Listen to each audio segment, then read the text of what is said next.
Hi, viewers. Today we are going to discuss about how laser produced. తెలుగులో మాట్లాడుకుందామండి. Laser అంటే ఏమిటి? First వీడియోలో చూసాం. లేజర్ ఎలా ఉంటుంది? రెండో వీడియోలో చూసాం. లేజర్ ఎలా ప్రొడ్యూస్ అవుతుంది? ఈ వీడియోలో చూస్తాం. దానికి ముఖ్యంగా 3 కారణాలు ఉన్నాయండి. లేజర్ ప్రొడ్యూస్ అవ్వడానికి 3 కారణాలు ఉన్నాయి. ఒకటి ముఖ్యంగా అబ్జార్ప్షన్, దీనికి ఇంకొక పేరు స్టిమ్యులేటెడ్ అబ్జార్ప్షన్. రెండవది స్పాంటేనియస్ ఎమిషన్. మూడవది స్టిమ్యులేటెడ్ ఎమిషన్.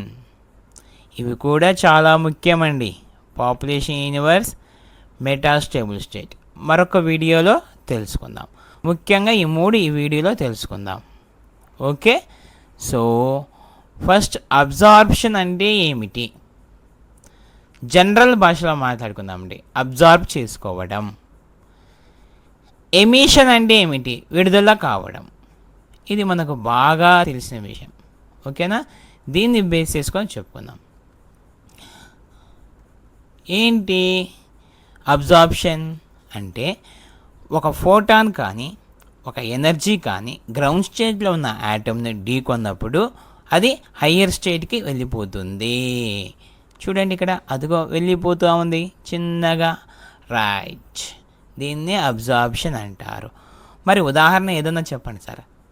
మీరు టీవీలో ఒక యాడ్ చూస్తూ ఉంటారు. ఒక పిల్లవాడు ఒక అమ్మాయిని ఎక్కించుకొని జింగ్ బాటిల్ తాగేసి గ్రౌండ్ ఫ్లోర్ నుంచి హై ఫ్లోర్కి వెళ్తాడు. ఎనర్జీని స్వీకరించి గ్రౌండ్ ఫ్లోర్ నుంచి హై ఫ్లోర్కి వెళ్తాడు. అబ్జార్ప్షన్. మరి స్పాంటేనియస్ ఎమిషన్ అంటే ఏమిటి? ఏదైనా ఒక ఆఫీస్కి గ్రౌండ్ ఫ్లోర్ నుంచి హై ఫ్లోర్కి వెళ్ళిపోయిన తర్వాత మన పని అంతా అయిపోయినాక మనంతకు మనమే తిరిగి వస్తాము. అవునా? అది అర్థమవుతుందా నేను చెప్పింది? అలాగే ఇక్కడ కూడా యాటము తనంతకు తాను కిందికి దిగి వచ్చింది. ఎలా వచ్చింది? లైఫ్ టైం అయిపోయింది కాబట్టి వచ్చింది. అప్పుడు ఏమవుతుంది? అమ్మయ్యా, ఒక పని అయిపోయింది అనే ఫీలింగ్ వస్తుంది. ఎనర్జీ లిబరేట్ అవుతుంది.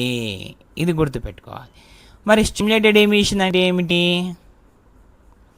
ఇక్కడ కూడా సేమ్ ఎమిషనే. హయ్యర్ ఎనర్జీ స్టేట్లో ఉన్నటువంటి యాటమ్ ఏదైనా ఒక ఎనర్జీని స్వీకరించి లేదా ఫోర్సబుల్గా కిందికి నెట్టబడితే దానినే స్టిమ్యులేటెడ్ ఎమిషన్ అంటాం. ఎగ్జాంపుల్ ఏంటి తెలుసా? ఆఫీస్లో మనం పే ఫ్లోర్కి పని మీద వెళ్తాం. అక్కడ ప్యూన్ గారు కానీ క్లర్కులు కానీ అయ్యో పని కాకుండా మీరు మళ్ళీ రేపు రాపోండి అని బలవంతంగా మనం కిందికి పంపించేస్తారు. అప్పుడు ఏమవుతుంది? కోపం వచ్చేస్తుంది. చూడండి, ఇక్కడ చూడండి, ఫోటాన్ ఏమిటి అయింది, కిందికి పంపించేస్తున్నాడు మనల్ని. కిందికి వచ్చేసాము. ఏమైంది?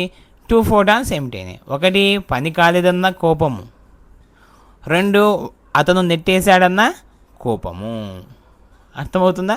ఫన్నీగా చెప్పానండి, కానీ గుర్తుపెట్టుకోవాలా. E2 ఎనర్జీ స్టేట్ నుంచి E1 స్టేట్కి ఒక ఫోటాన్ ఢీ కొట్టడం వల్ల హయ్యర్ స్టేట్లో ఉన్న యాటము కింది స్టేట్కి వచ్చేస్తుంది. ఎలా?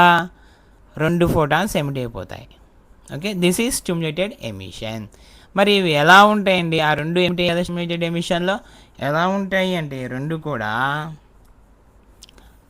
ఏంటండి? ఈ 2 కూడా ఎలా ఉంటాయండి? ఒకే ఎనర్జీని కలిగి ఉంటాయి. Same energy.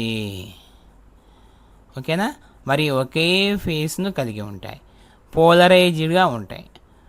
డైరెక్షన్ కూడా ఉంటాయి. ఇవన్నీ పదాలు ఎందుకండి? సింపుల్గా కోహరెంట్ బీమ్ అనుకోవచ్చు. సింపుల్గా మనం ఏమనుకోవచ్చు అండి? కోహరెంట్ బీమ్ అనుకోవచ్చు. గుర్తుపెట్టుకోవాలి. ఆ 2 ఎలా ఉంటాయి అనేది చాలా ఇంపార్టెంట్ మనకి.